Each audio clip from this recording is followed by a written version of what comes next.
हे आहे शिव मंदिर. पण इथे पाय ठेवायची इच्छा नाही होते, एवढं कोरीव सुंदर गेले.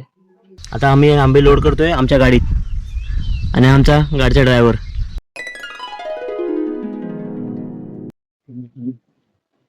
सो आता दिवस दुसरा, सकाळचे वाजले 10:30 पावणे 11 आणि आता आम्ही निघतोय. असा आमचा सेटअप आहे. एक tank bag, 2 saddle bag with cushion with pillion. So आता आम्ही निघतोय वे टू खिद्रापूर. आता आम्ही होतो ह्याला नसोबाच्या वाडीला. हे होतं हॉटेल तीर्थप्रसाद. तिथून आपण निघतोय आता. फोटो घेतो म्हणून थांबलो. फोटो घेऊन झाला की लगेच निघतो आपण वे टू खिद्रापूर. कोल्हापूरचं वातावरण एक नंबर आहे. तर आम्ही जे काय खातोय, जे काय पितोय ते खूप लवकर पचतंय आणि खूप डायजेस्ट लवकर होत आहे. आणि त्यामुळे आम्हाला फ्रेश वाटतं, कुठं अजीर्ण होत नाही आहे. वातावरण तर एक नंबरच आहे. त्याच्यामुळे वातावरण एक नंबर असतं. आणि हे रोड, गावचे रोड पाहून भारी व्ह्यूचं एकापेक्षा एक भारी व्ह्यू बघायला मिळतात. ट्रॅफिकला वैतागलेलो आम्ही. आता मोकळ्या वातावरणात हॉल्ट करणं खूप जास्त मजा. आता मला आपल्या टीमचं बघत 4:37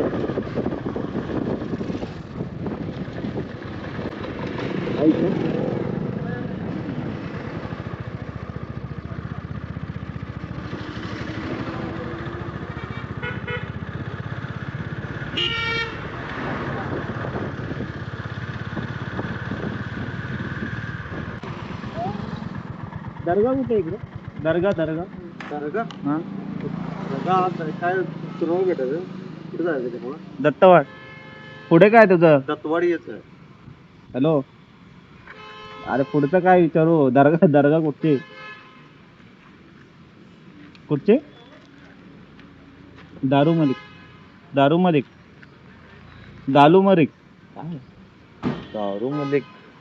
पुढे जाऊन विचारला पाहिजे तुम्हाला. हा, तुम्हाला दत्तवाड मध्ये जायचं का तिथून?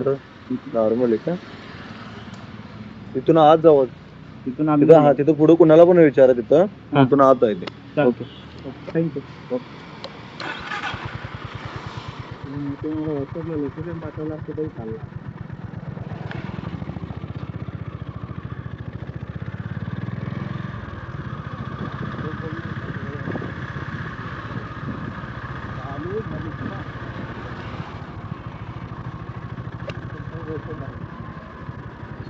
आता कुठं म्हणलं श्री वस्त्रम आहे ना, तिकडं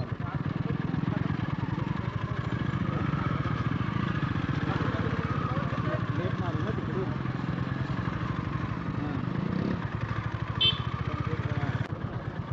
सरळ येऊ ना इकडून. टेम्पल लागला बोल ना, आम्ही लेफ्ट मारला. हा नाही ते तोच सरळ लेफ्ट मारतो.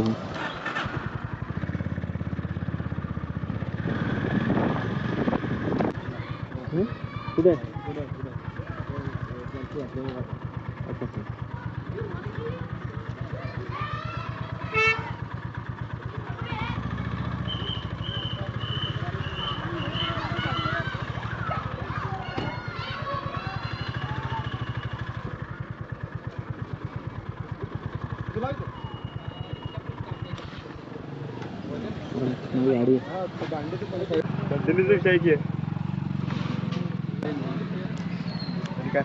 झालं एकदा भेट आणि बरेच टाइम आहे.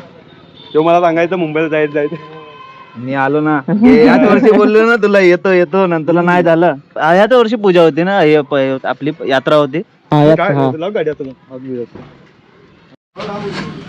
आता आलो आम्ही प्रीतमच्या मित्राच्या घरी. आता जस्ट बॅग वगैरे ठेवल्या आणि आता निघतोय वे टू खिद्रापूर.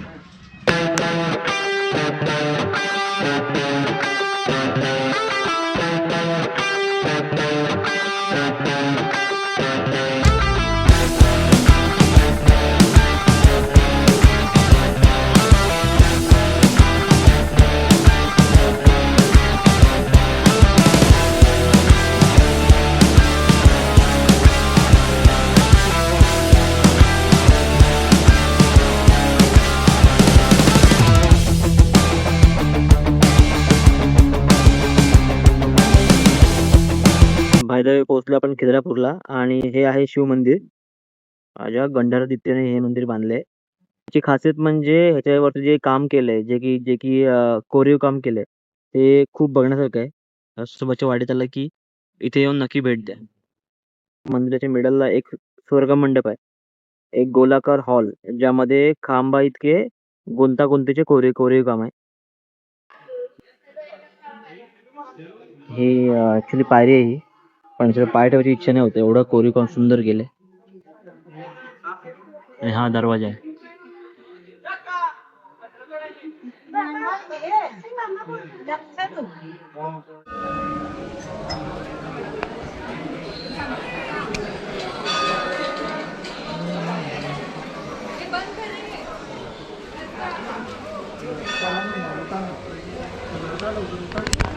बहिणीने मला गिफ्ट दिलं होतं, ही garden bell.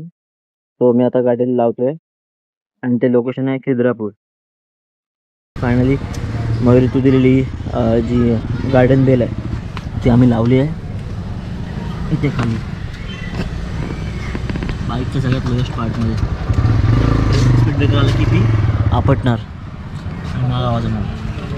So thank you Mayuri, thank you so much for lovely gift.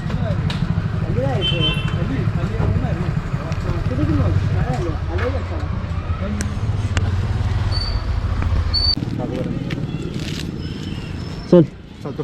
Yes आणि या येस, तू ये नक्की ये. ते नाही घेणार. चल निघू. हां चालतंय. चौकात जावा. हो हो चल हां चल चालतंय. निघालो. सो आपण मंदिरातून डायरेक्ट निघालो आणि डायरेक्ट आलो आपण दत्तवाडला. प्रीतमच्या मित्राकडे येऊन जेवलो आणि आता जेवून आपण निघतोय वेटू बसरगे, माझ्या गावी निघतोय, मामाच्या गावी. सो दत्तवाड ते मामाचं गाव बसरगे हे अंतर एकूण 60 किलोमीटरचं अंतर आहे आणि त्यासाठी आपल्याला तब्बल 1.5 तास लागणार आहे. आणि आपण रूट पकडतोय तो चिक्कोडी मार्गे शंकेश्वरवरून हायवेवरून राईट घेऊन हलकर्णी मार्गे बसरगे असा आपला रूट आहे.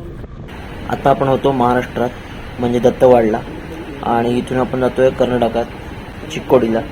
आता कर्नाटकातून परत आपण जातोय महाराष्ट्रात. सो बॉर्डर खेळतोय आपण आता. आपल्या समोर जो तुम्ही ब्रिज बघताय तो आहे बँगलोर हायवे. तिकडून आपण लेफ्ट घेतोय वे टू शंकेश्वरवरून पुढे जाऊन आपण राईट मारणार आहोत हलकर्णीसाठी.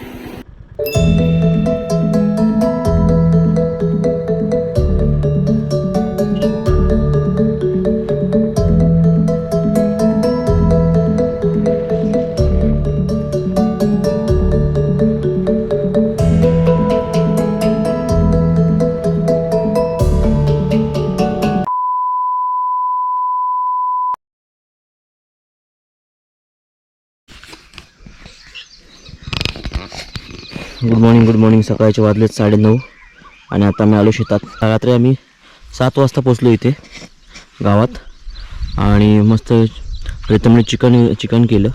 आम्ही चिकन खाल्लं, चिकन विथ भाकरी आणि मग रात्री झोपून गेलो. आता सकाळी उठलो आहे, थोडासा फेरफटका मारायला मी आलो आहे. प्रीतम झोपला आहे, तो उठला की थोडं गडिंगला जाऊन येऊ आणि मग उद्या सकाळी वे टू मुंबई. आजचा दिवस हा रिलॅक्स आहे, आजचा दिवस हा आरामाचा आहे. सो अशा मस्त पीसफुल वातावरणात मस्त आजचा दिवस घालवायचा आहे. खूप भारी असतं गावी आले की, थोडी मजा असते, मुळात शांतता असते, एक रिलॅक्स असतं, एक शांततेचं वातावरण असतं ज्यात तुम्ही फुल्ली तुमचं माइंड फ्रेश होऊन जातं. इथे येऊन बसलात तरी मेडिटेशन ॲटोमॅटिक होऊन जातं, इतकं भारी शांतता आहे. बाय द वे ती विहीर आहे मामाची. चला तुम्हाला विहीर दाखवतो. ही ती विहीर आहे मामाची. पाणी आहे खालती, कॅमेऱ्यात जज करायला माहीत नाही पण पाणी आहे खालती. ती आंब्याची बाग मामाने फुलवली खूप छान प्रकारे आणि त्याला आंबे पण लागलेत खूप छान. बघेल तिकडे आंबे.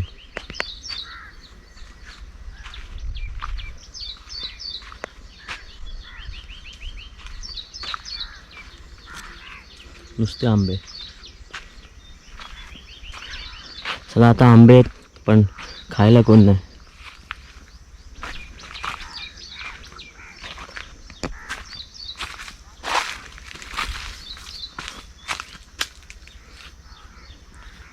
एवढा मोठा एक आंबा आहे. एवढा मोठा एक आंबा आहे. हातामध्ये बसतो एवढा मोठा आंबा आहे. फॉर एक्झाम्पल दाखवतो हा किती मोठा आंबा असेल. हा माझा हात आणि हा आंबा हातामध्ये नाही बसत आहे. इतका मोठा आंबा आहे.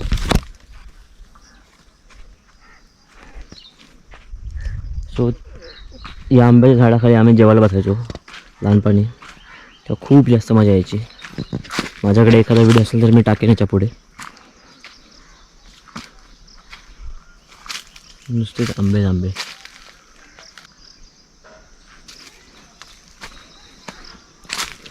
आणि इथे पुढे एक पाण्याची टाकी लावली आहे. सो या झाडांना उन्हाळ्यात आता ऊन खूप जास्त आहे.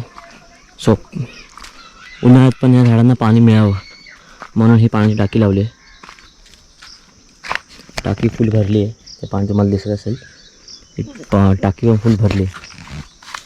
ठिबक सिंचनद्वारे पूर्ण झाडांना पाणी द्यायचं काम करतं. ही आमच्या आमराईची सावली. एक नंबर. आणि इथे या बरोबर मिडलला आम्ही सगळे असे गोल राऊंड करून जेवायला बसायचो. सो ती खूप मजा होती. शेती करायला माणसं मिळत नाहीत. ही आजची कंडिशन आहे. आणि हा आंबा बघू शकता. म्हणजे जवळपास तिकडे तर आंबा पूर्ण जमिनीला टेकला आहे. या आंब्याच्या झाड लागूनच इथे एक लिंबाचं झाड लावलं आम्ही. आणि मामाने लावले, आम्ही नाही लावले. मामाची मेहनत आहे. खरंच सॅल्यूट आहे मामाला, ज्याने एवढं सगळं संपत्ती म्हणजे झाडांची संपत्ती, निसर्गाची संपत्ती त्याने जमा करून ठेवली. त्याने ती व्यवस्थित राखली.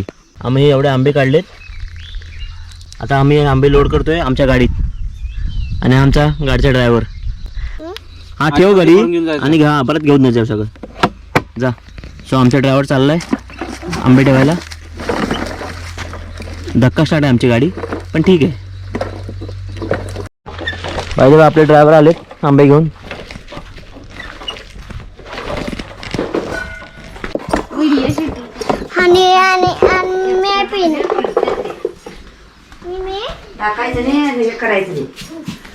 इथं आपला स्टॉक आहे. केवढे आंबे आहेत बघा. केवढे जमवलं आम्ही. ड्रायव्हर आमचा दमलाय. पाणी पितोय. हो बसून पाणी प्या. मालक बसून पाणी प्या. हो मालक बसून पाणी प्या. बसा हो. बसून पाणी प्या हो. असं उभं पाणी प्यायचं चांगलं नसतं. अहो बसून पाणी प्या. मालक असंच पाणी पितात. दमला आमचा मालक. दमलाय आमचा मालक.